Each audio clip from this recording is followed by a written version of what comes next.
lodi. Ito na po yung mga inahin natin na over ng Red Jungle. Yan.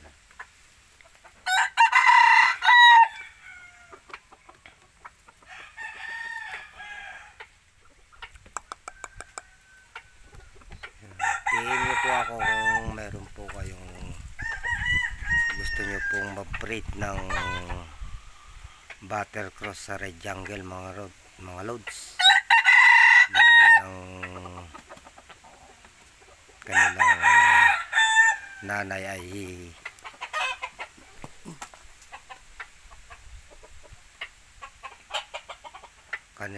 ay nito ay Peruvian.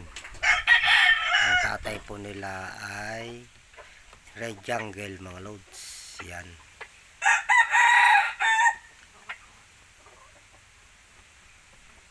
Bali nandito po yung tatay nila kasi hindi po natin siya mahawakan ng mouse to dahil wala pong magbibideo mga loads. Yan. Ayan. Yan na po yung tatay nila mga lodi. Yan yung Red Jungle natin, kinulong natin mga loads dahil may ilap siya. Wala kung nakikita nyo sa camera. Yan. Yan po yung Red Jungle natin mga loads. Ito po yung tatay nila. Tapos yung nanay nila lumililim dahil krinos natin na naman sila sa pinalik natin sa anak para makuha yung station. Dahil lang kinalabasan po sa first breeding natin na itong Red Jungle mga loads. Ganito siya. Yan. Ito yung lalaki. Kaya isang breedingan pa mga loads. Hindi natin nakuha sa isang breedingan dahil maliit po yung labuyo o Red Jungle mga lodi. Bali isang salangan pa to. Sasalang ko pa to mga yun. Sasalang ko pa sa anak nung Peruvian mga loads sa ibang tatay para makuha na natin yung station nila mga loads. Yan. Makikita sa mata mga loads. Yan. Bata pa sila mga lodi. Talaga red eye na naninilaw na shiny. Tulad ng mga anak mga loads. Yan. Makikita nyo yung mata nila mga lodi. Ito yung kapatid naman nila mga loads. Medyo station siya. Kaya isang breedingan pa mga loads. Nandito po yung white choco natin na kapatid din nila. Na crosses din sa ating ay hindi makikita mga loads. Crosses po to sa Red Jungle din mga loads. Yan. Bali maliit po siya talaga mga lodi. Yan.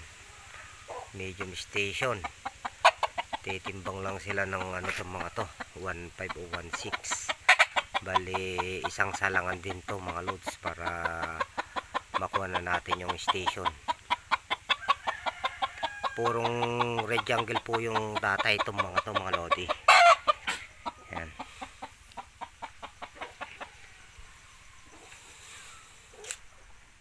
Sa mga gusto pong mag-breed po ng ating breed na Red Jungle mga loads, meron po tayong available pa na 4 na hinahin. Yung isa nakawala kasi mga loads at talaga yung asal nila mga lodi mailap at saka tumutungtong po sila sa mga matataas na kayo sa kahoy, sa mga kawayan dyan, sa ilog ng ilog sila lumililim. Kaya kinukulong ko sila kaso nakawala yung isang pula. 4 po yung available na to.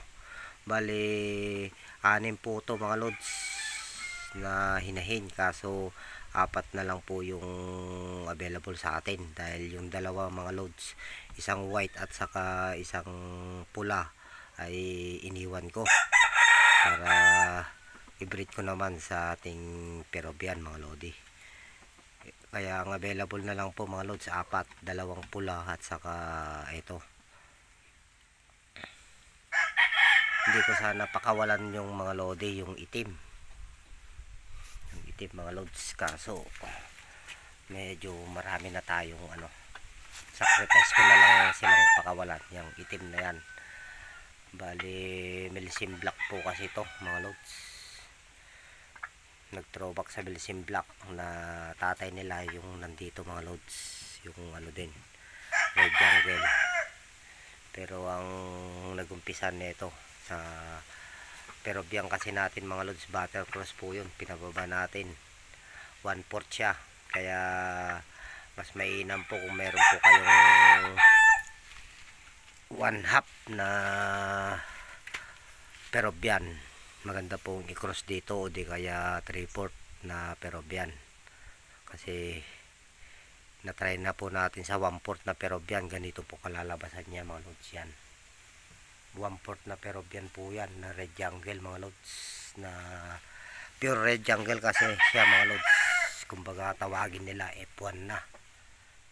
Yan, medyo mababa pa siya mga lods, kaya medium station lang siya mga lods, kaya isang salakan pa talaga ang kailangan natin.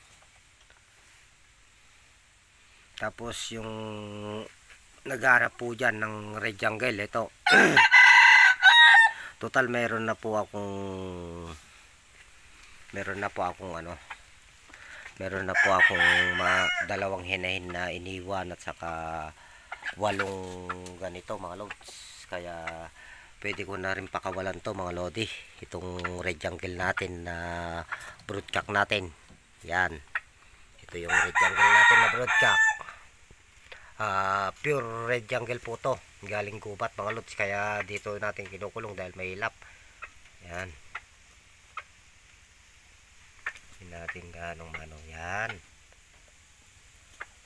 ito po yung nagumpisa ng aking Red Jungle mga lodi. Yan, pure Red Jungle po yan, titignan nyo po sa mata at saka sa tilaok mga lods, makikita nyo po yan. Ito po yung materialis natin na Red Jungle. Pero kung meron po naghahanap po sa inyo ng Red Jungle na ganito mga loads, PM nyo po ako at comment lang po kayo dyan sa ating description box para ma-notify ko po yung ating mga comment section dyan. Yan, ito po yung nagumpisang ko. Ito na po yung mga anak nila. Yan, binattlecross ko po sa 1/4 na Peruvian. Battlecross na po sa iba-ibang ano kasi yung bloodline, Milsim Black at saka Brown Red at saka Carmelo Peruvian ang nagumpisan nito mga to.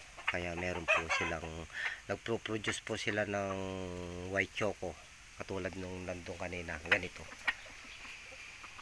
Hindi white choco yung nanay, kaso magpro-produce po sila ng white choco dahil ang nanay po nila ay galing po talaga sa Carmelo Peruvian. Yan, kaya may white choco po tayo.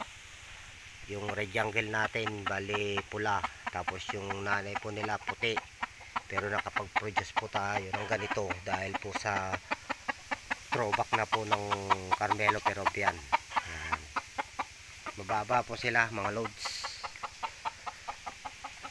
Tapos isasacrifice ko na mga lodi yung tatay nito dahil meron na rin po tayong napitasan na ating gagamitin. Ito po yung isang picking ko na gagamitin ko na ibabalik sa nanay nila mga loads. Hinihintay ko lang magpisa yung nanay nila mga loads, nandun kasi sa liliman yung nanay nito mga to, dito po sa liliman, kaya hindi po nating mabidyuhan, naglililim po. Kaya sa susunod na season mga loads, pag nakapisa po yun, mga December na siguro, magagamit na natin to. Sa 8 ano, ito yung picking ko mga loads dahil medyo mas matangkad siya konti. Yung mga kapatid niya mga lodi medyo mas mabagal, kaya pwede ko nang pakawalan yung broodcock natin na Red Jungle mga lodi para magamit nyo din at ma-experience nyo din kung paano po yung fighting style at saka station nya, kung maganda ang kalalabasan ng ating breeding. Pero sa tingin ko mga lods, kaya ginamit ko to, at first gamit ko lang kasi ito mga lods, itong red jungle na to, itong mga to, kaya napitasan na natin. Itong gusto ko kasi sa kanila sana kaso meron yung nanay po nito, meron pa kasi dyan, kaya pwede kong i-dispose rin to mga lods, kung Milsim Black natin na to. Ang nanay po talaga nito, ganitong kulay yung nanay po nila. Itong puti na to, ganyan na ganyan yung nanay po nila. Pero nakakapag-produce po sila ng white choco. Katulad yung Milsim Black na yan, nagpo-produce din po yan ng white choco. Kung ang asawain, mag-aasawa po dyan, kulay pula. Yan. PM nyo lang ako mga lods sa ating Facebook page na Ronald Pranada mga lodi, pobreng magsasaka TV. Yan, makikita nyo po doon na yung profile natin ay Manok Panabong. Kaya kung kailangan nyo po yung ganitong bloodline mga lods, PM nyo ako. Yun, nakita nyo tumitilaok mga lodi, ganun po yung tilaok ng red jungle mga lods sa atin dito sa Pilipinas. Iba naman yung tilaok sa red jungle sa ibang bansa mga lods, yung parang halak sa ibang bansa mga lodi. Kaya kung sino pong gustong gumamit din sa ating broodcock na to na red jungle, PM nyo po ako at pag-usapan natin yan. At friendly price naman po ako sa ating mga subscriber, lalo na kung subscriber kita mga lods. Hanggang dito na lang mga lodi, at sana'y maabutan nyo pa to, itong i-out kong apat na hinahin na over ng red jungle at saka yung tatay nilang red jungle. At meron po tayong kapatid nito na 8 na ganito rin siya, bali 6 na pula at saka 2 white choco, galing po rin sa red jungle. Bali ito lang po kasi sinampol ko lang to, at ito po yung nandun po sa kabila yung mga kapatid nito nasa gitna, tapos nasa cord na yung kapatid nito mga to. Ito kasi inaano ko na, prepare ko para isalang ko tong katapusan siguro ng November o kaya December. Ito yung picking ko para hindi mawala yung dugo nilang red jungle mga lods. Kaya nag-iwan tayo ng isang F1 na red jungle at saka 2 inahin na red jungle, isang pula at saka isang puti ang iniwan ko. Bali 3 kapatid nito mga to mga lods ang iniwan ko, isang hinahin at saka 2 isang ganito, tapos yung 2 lumililim dun mga lods. Nagamit ko na yung 2 nito kasi itong mga to nangingitlog na mga lods, kaya ready to breed na to mga lods. Yung mga kapatid nito naglilim na, yung isa na pula ko ay nagpisa na, yung white choco na isa nandiyan pa, kaya pwede ko na silang i-dispose. Kaya PM nyo po ako kung gusto nyo tong ganitong bloodline mga lodi, para sa ganun ay may share ko rin sa inyo tong bloodline na to. At maraming salamat sa inyo mga lods. Yan.